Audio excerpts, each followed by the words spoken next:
When I was in college, I remember being assigned to read certain writing passages or books or stories by certain writers. And it always disturbed me that the most celebrated, most highly studied writers all killed themselves or they had like major problems in life. So for example, Virginia Woolf, she had mental illness. She was a writer. She drowned herself by filling her pockets with stones and walking into a body of water. Like she killed herself. Sylvia Plath was a poet, and she killed herself by sticking her head in the oven. So I guess she died of carbon monoxide poisoning. And Hemingway, he shot himself in the head. So there were just lots of writers and creative people who killed themselves and had these deeply like troubled personal lives. And I always thought, this is like me as an 18, 19-year-old, me as a 20-year-old. And I'm like, why are these people killing themselves? Why are they so troubled?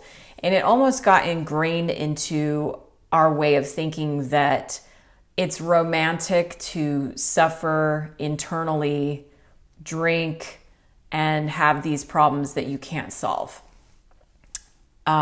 It was kind of like this paradigm, the starving artist paradigm, but also the anguished artist paradigm. So in my case, the starving writer paradigm, the anguished writer paradigm. And part of me was like romanticized by that. I was drawn to it, but a part of me also was like, you know what?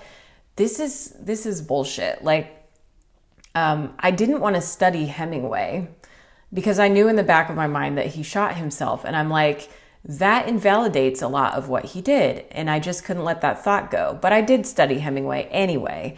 And, you know, he's known for writing in plain vanilla English. He challenged himself to stick with 600 words in the English language. And he was so good at making his writing filled with nuance and texture, where one sentence could have so much depth to it and it could be interpreted in so many different ways.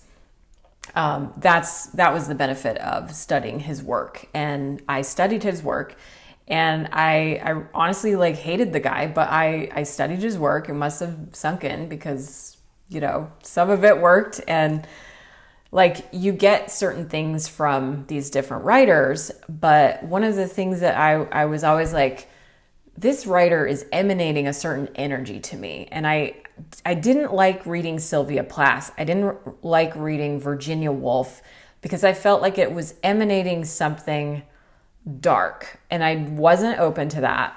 I was curious about darkness, but I didn't want it to infiltrate my soul. So it's almost like you have to put a boundary on some of these writers when you read the work, and you have to say, do I really want to let this into my mind, my spirit?